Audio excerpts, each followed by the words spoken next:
a savings account back then, which I closed because it's bullshit, and I have a checking account. I went to have cash because you know that when everything goes down and you're in a hurricane, you need to have cash to be able to buy water, to be able to.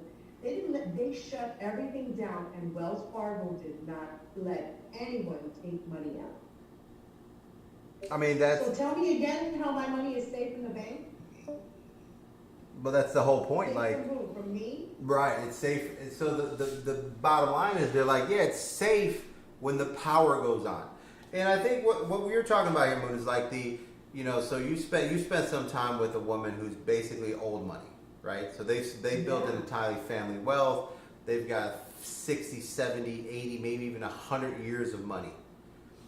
And she laughed at cryptocurrency. Absolutely. What was? She did not get it. What she was her? In her 50s. What was her? That's not even old. What is her three reasons? At all. She listed out why after looking, because she looked at it. She looked at it because it's like it was trending. So at the end of looking at it, what was the three, or at least out of your mind when she was talking in this conversation, what are the three things that she kind of laid out for you why she's not going into crypto? Okay. I lost my train of thought listening to you.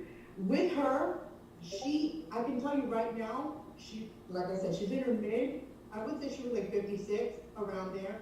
Her mentality and her words were her father's. I can tell they were not hers. She was trained in economy and investing from her father. She worked in a family business since she was in her 20s. So her father sculpted and molded her to what he was so that she could take over the family business. Okay? Right. So that's number one. Number two, we were talking heavily about it. Not that it was trending, but you know that investors, they think, well, what's going on? Where do I have to dip in? Where do I have to go to make money? Because you're always looking to invest in the next big thing. So she heard the deal with crypto, and she went in and she started looking at it, and she's like, well, it's too volatile. I said, okay. I played devil's advocate. I said, definitely volatile for sure. It wasn't stocks volatile too, because I know a lot of people that lost a lot of money in stock. That was number one. Number two, again, not tangible. I don't have readily access to my money. I said, how so? Okay, let's say you have, I don't want to use Bitcoin as an example, but let's say you have a substantial amount of crypto, a particular coin, an altcoin, right? A couple All of them, you have right. to do is transfer that. Let's say you have enough, and she would have enough. You have 100,000 USDD, right? Mm-hmm. And you needed that, right? You can just simply transfer. I'll use Quant. Right. Okay.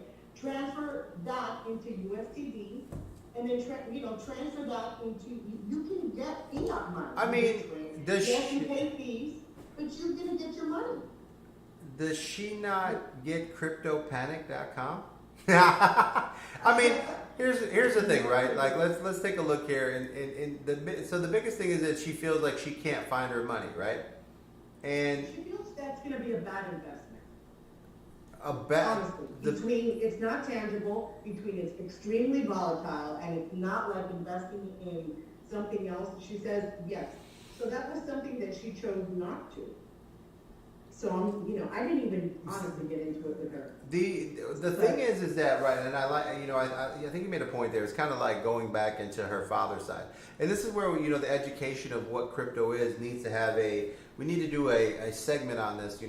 Maybe go back right now. We're just doing Crypto News Network, and we're just getting some information out there. But at the end of the day, maybe we need to sit down and do a 1-hour segment of like how to actually think of crypto, because people do not understand what blockchain technology is.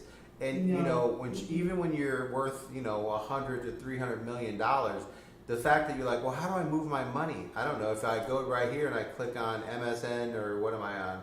A normal website here, news feed, it says right here, Crypto Whale moves 350 million of Ethereum. I mean, they seem to be doing well. I mean, every day there's crypto whales moving 70, 30, 40, 50, 100, $200 million worth of Bitcoin and Ethereum. Monero's moving like crazy. I mean, how do you not know how to move crypto when it's just a click?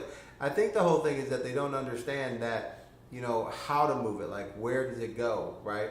And it's just like, look, it's in a wallet, it's in a bank, it's just not called Citibank, it's just not called Bank of America, it's called Yes. KuCoin, right? It's an exchange, right? Just like, you have an exchange, a currency exchange, this is the crypto exchange. There is no difference. You put money in, they convert it to a coin. That coin converts to any other coin you want, and then the coin you're holding at that time goes up or down in value. When you reconvert it back into the stable coin, it's the amount that you have. You could lose money or gain money depending on the volatility. Now, to say to you, like, well, I'm not in crypto because it's volatile. What are you talking about? Stocks, 25% of the stocks right now are down 70%. Oh my God. I mean, absolutely. so I mean, if you're looking around, I think it's 20% of them are down 90%. I mean, stocks are volatile too. Bitcoin is literally is mimicking the stock exchange right now, right? So how are you talking about stocks aren't volatile? I mean, we've watched stocks be volatile. We've had crashes. 2008, Black Monday.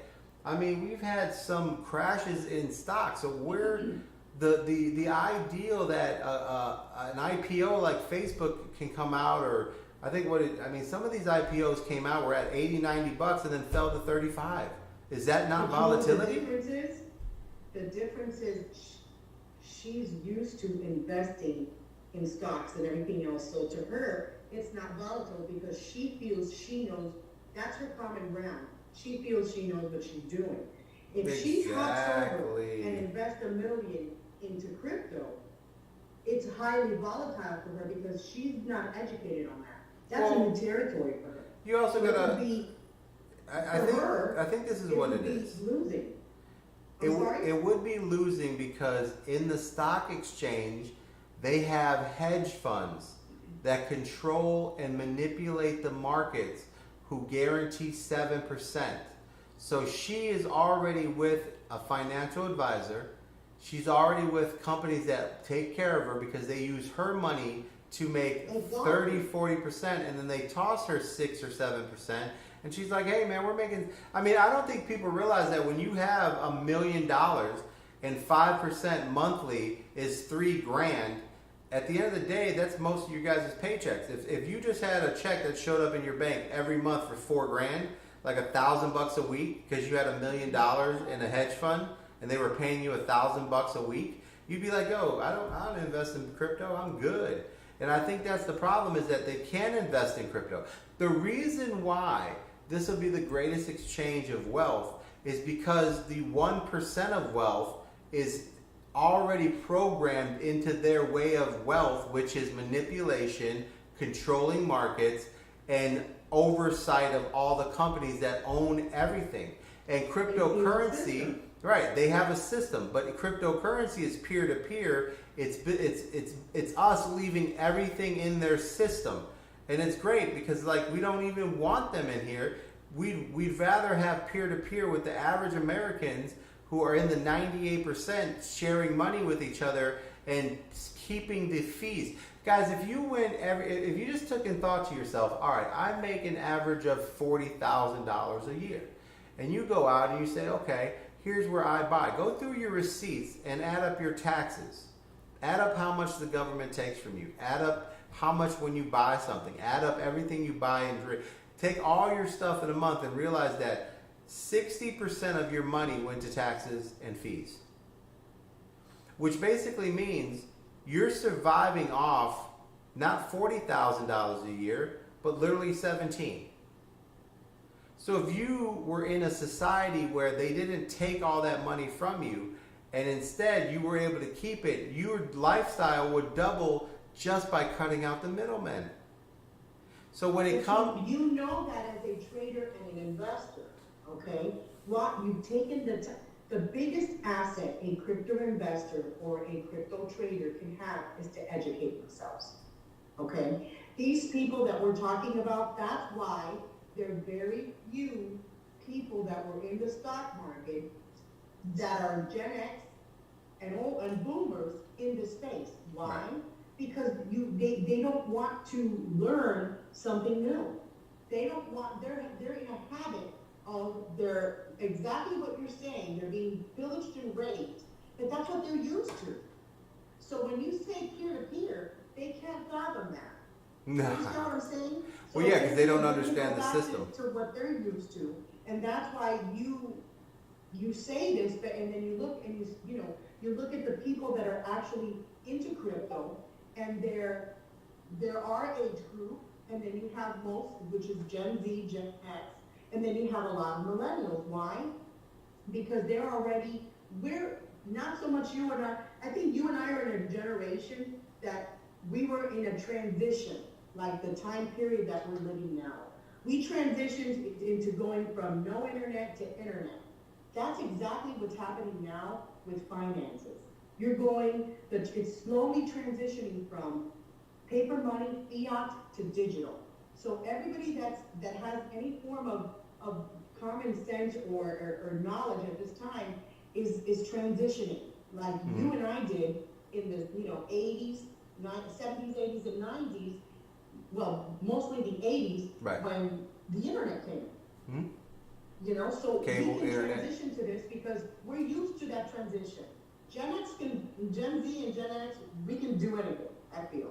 So that's why you have these younger people now that are so quick to it. But you go to a boomer who invested all of their life in stocks and made a hell of a killing, and you tell them, look, this is peer-to-peer. You cut out that middleman that's been raking you for years, you're gonna double your money.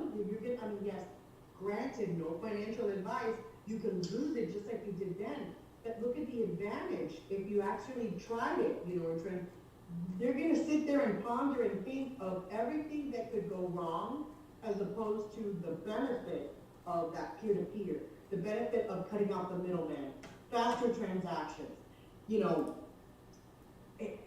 It's just, I can go on and on. But Yeah, I mean, it's just business. deal with it. And that's what I mean. Like, how do you look at this entire thing and go, okay, I don't understand how everything being more secure, documented, and situated where every document is copywritten, everything is acted, everything is seen.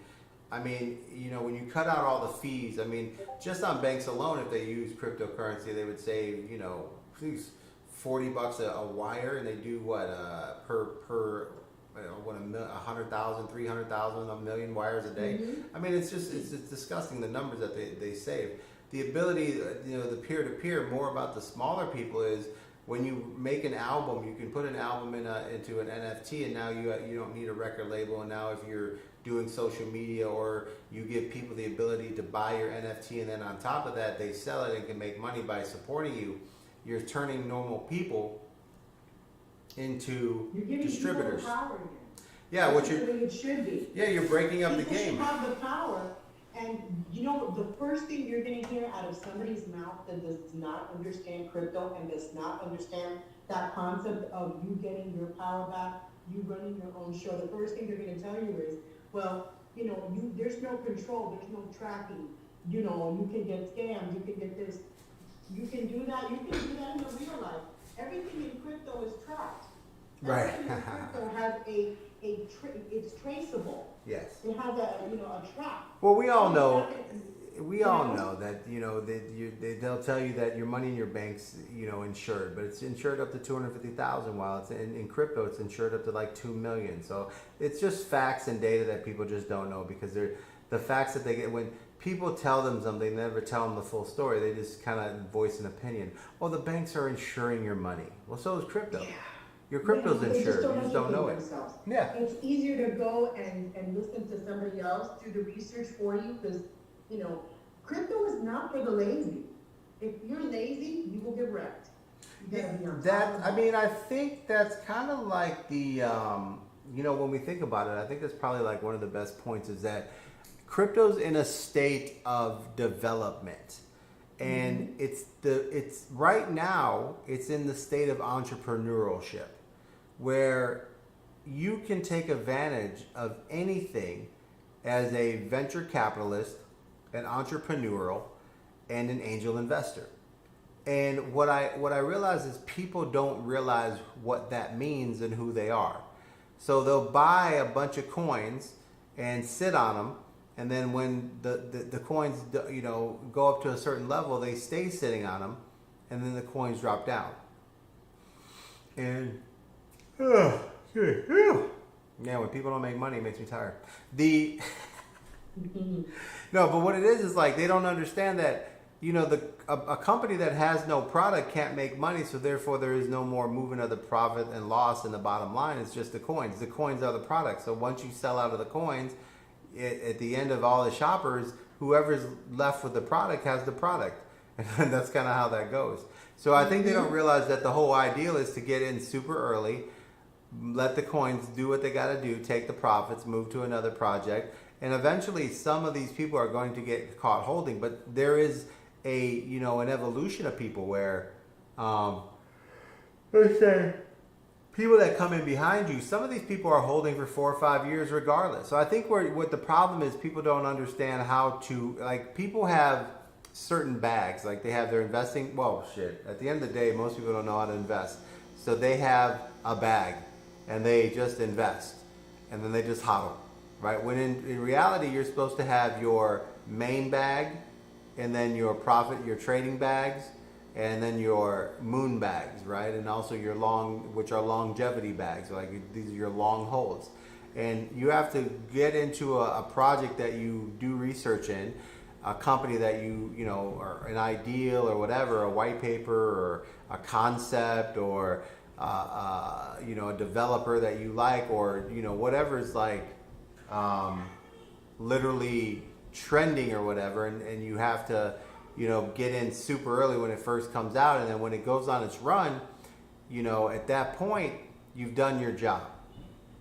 Right. And you need to, at that point, take out your profits, right? Sell out, let that project simmer down, and then take that money and now invest in 2 other good projects that you've been researching for the last 3 months while waiting for this project to go boom. And then that way, now you've taken your 100 and now you have 300 or whatever. Now you can get into 3 projects. And when they all decide to go up, you got those profits there, right? And then you can circle back on the projects that you saw go up, and then kind of they retrace down because they were in the middle of building something, and it takes time, and it's kind of like a volatile section, and you put the profit back. Yeah. It's kind of like a mastermind. Like, so you take 50% of the profit and you store it back into those projects when they dip, and say, okay, I'll see you when you move again, right? And then you just keep moving on, investing in the entire, kind of like ecosystems. But I think the problem is, like I said, is that they just don't understand. Most angel investors, when you invest, $100,000, you're not looking to have $400,000 in a year. You're looking to have, $400,000 or $500,000 in 5 years, because the company has to develop, it has to work, it has to sell, it has to market, it has to become something, and they understand that. That's why they got the ideal of a accredited investor is that they have the ability to put $10,000, $20,000, $30,000 into things and not care. Where the crypto world is a lot of people just coming in here more like the casino.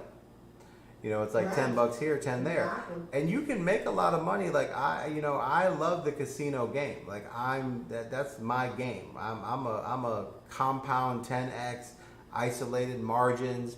Like right now we got $50. We're sitting at $3,000 with Luna. Like where else can you take $50 and turn it into $3,000? I mean, legitimately, $8,000 in Luna is bring in 47. Well, it actually bring in a ton, but there you'll never see those gains. Like when you see the casino game spin like that. I mean, when you're an investor, there's nothing better than a volatile market. Anyone who doesn't like a volatile market isn't a trader. Traders and investors love volatility. That's how they make money. Long-term, long money, like the lady you were talking to, she's simply big money, where she doesn't need to make money. Her money makes money. It's interest. And it's so much money that even if she only got 3% of it monthly, it pays her bills. So she's not in any downside, because how they got there originally was they took all their money, invested it in their business, which was a long shot, just like any other company, and they worked their ass off to build it into a company by marketing, making a product, selling a product, getting a little money, investing in another company that was making a product, selling a product, and eventually they had enough money to where they were in the major companies and using hedge funds, and now they're looking back going, hey, this is how money's made. Well, yeah, that's crypto. It's a new technology, making new businesses, selling products, but the product is the coin, and that's the problem. And it hasn't evolved to the next level because right now we're just in the angel investor stage. But yeah, I mean, I think maybe doing a series, something kind of like investing crypto, right? Because people just don't understand their role. And I think that's where they get wrecked, because you don't get wrecked in crypto if you understand crypto. Like, and the problem too is that what you were saying is perfect for someone that knows what they're doing, how to invest. But and I actually tweeted about this. If you're going to do something like margins, leverage, that's fine. But just know what you're doing. yes. Because you can't be, if you don't educate yourself, and it's like sitting, like you said, going to the casino. Yes. And you're playing a blackjack, and you've never played blackjack in your life. True. What the hell are you doing? You're gonna put all your chips in when you don't know how the hell to play blackjack? No. So that's the problem that I'm encountering. People coming in, margining, doing margins, doing leveraging, and all of that, and they don't know what they're doing. So they get wrecked. You gotta walk before you run. If you don't educate yourself on crypto, educate yourself in investing, and start out slow. I was in crypto for 9 months before I invested $1 into crypto. I followed people who were big investors. I followed big time players. I watched a ton of YouTubes. I watched a ton of reputable people, including yourself. I watched people do live trades. I also watched people getting wrecked. Nobody wants to take the time to do that stuff. I need a quick dollar. Okay, you got it, but if you don't study the market, if you don't study these terms, if you don't know what you're doing, I at this point, being into crypto a year into it, knowing every day you learn something new, all right? Watch you doing live trades, going and watching YouTubes, checking the market every day. I still don't feel confident to do a leverage trade because I'm gonna get wrecked. That's me though. Right. People sometimes they're like, fuck it. Okay, cool. If you want to lose, if you know you're going in and you can either win big or lose big and you're okay losing big, more power to you. But if you don't, and you threw everything but the kitchen sink in there, and you want to leverage because you're gonna 10x your money, 15x your money, and you lose it, it's on you, dude. It's on you because you didn't take the time to learn, And Well, that's at least the basics. I mean, Crypto University is so detrimental. People learning how to do this shit, answering questions, watching live trades, watching other people trade, everybody working together trying to figure out, what are you doing? What did you trade? What did you do? What did you get into? How did you do that? That's why you have to join a community of other people that are in higher levels than you and lower levels than you, because what I might be really good at, I can help somebody else who's really even better at trading, and that's how you help each other, you have Not to just jump in and absolutely. this shit, I mean, at the end of the day, you do need to, at least get through some of the boring training, a little information, find people that do it, and just kind of ask simple questions. Like, don't be afraid to ask questions like, yo, what's the simplest thing? I mean, like, we have a very simple thing, like, trading for dummies. Honestly, it's really not that hard. It just, you have to take the time to actually just focus. Honestly, I'll tell you that most people get wrecked because they don't put a stop market. Like, you're not going to win every trade, and sometimes trades go the other way. And if you just stop your losses, that's more of a win. Like, that's it. Stop your losses. That's how you win more. It's like anything in the world. It's like playing poker. Like, once you've got into a bad situation, you don't bet at all and try to bluff the guy out when you're not. You just say, okay, man, you won this one, and then wait for your moment. People don't realize that it's about patience and getting into the trades that are higher wins. But this comes with knowledge and understanding that this entire game is based and built on patience and percentages, right? Taking the higher percent wins. I mean, there's all types of trading. You know, you have long trading, you have I mean, there's multiple ways to trade. There's so many ways, and I think that's the problem is people don't understand. And you gotta figure out what type of trade. I didn't know it. I would love to be a day trader and do what you do all day long because I'm addicted to this. I love to see people. You do. It's addicting when you see that you're helping somebody out that really needs it, or when you yourself are seeing, okay, look at what I learned. Oh my God, look at what I've accomplished. It's rewarding. But you got to figure out if you're a trader or if you're an investor. And that's something that you might not know off the bat, you know. I started off with long-term homes as an investor because I didn't want to, you know, lose my butt trading in something I didn't know what I was doing, you know what I mean? But Right. you got to figure that out first. And then if you decide you want to be a trader or an investor, you're going to be a trader, you know, bust your butt and learn all that crap and watch boring ass videos and, you know, it's not exciting, but it'll be exciting when you see that money grow. It's worth the time because Of course. you could literally take $100 and make $100,000 in a year.